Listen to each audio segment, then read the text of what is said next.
I think they enjoy coming out being together. And even after getting beat so bad, there's still guys who enjoy practicing together. And that's a good sign. It just hasn't translated in the field the last few weeks, or last month.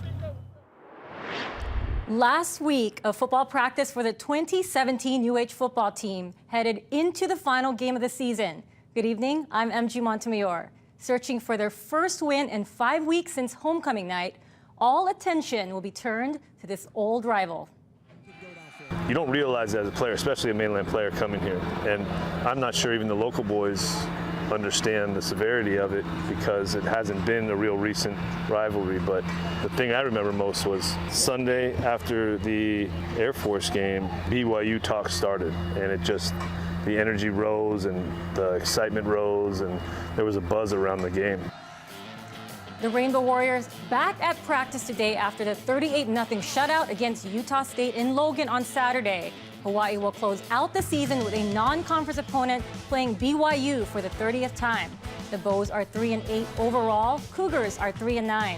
Kickoff is at Aloha Stadium at 4 p.m. on Saturday.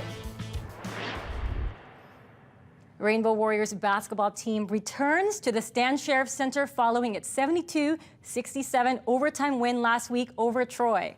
The Rainbow Classic champs are off to a 3-0 start for the second time under head coach Eran Ganot.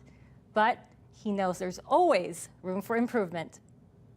Whether we won those games or lost those games, let's talk about the things that we were exposed in terms of our weaknesses. We didn't shoot well at the free throw line. We didn't handle pressure situations late in games, the press well, and we had defensive lapses at key times. We watched a lot of that on film. We've worked a lot on that in practice too. Next up for the Bows is Nevada. The non-conference matchup will be Hawaii's third 2017 NCAA tournament team in its first 4 games. It's deemed a green-out game with fans encouraged to wear home team colors. Tip-off is Friday at 8 p.m. To have the lead, lose the lead, come from behind late, think that we lost the game in regulation to let's go to overtime, and then to have Sarah on the line and execute so well out of the huddles, that was fantastic to see so early. Rainbow Wahine basketball team is riding a 3-game win streak following its thrilling 64-63 overtime win over San Diego on Sunday. The newly crowned Bank of Hawaii champs are also back at the Stan Sheriff Center on Friday as part of a doubleheader with men's hoops. First up is Maris in the Rainbow Wahine Showdown. Game tips off at 5:30 p.m.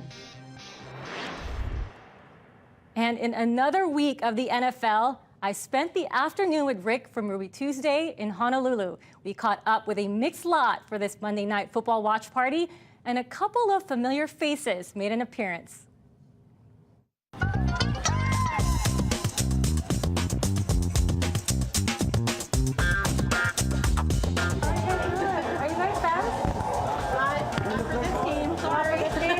Why do you like Tampa Bay? That's my dad's team.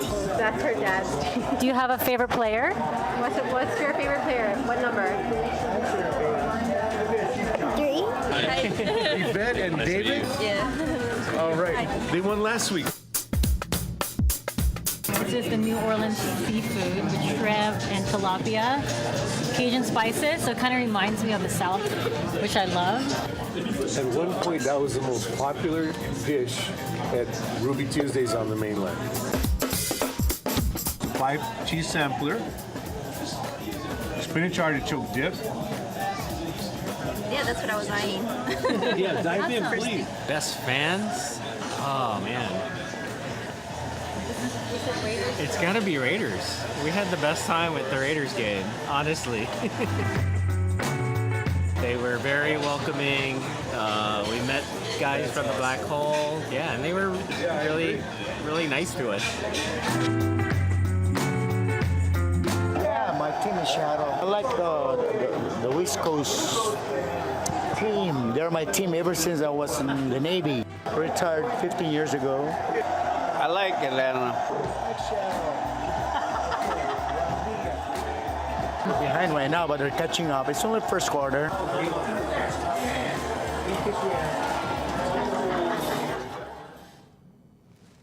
And of course, Seattle fan wasn't happy. Was not happy. Die hard too, so.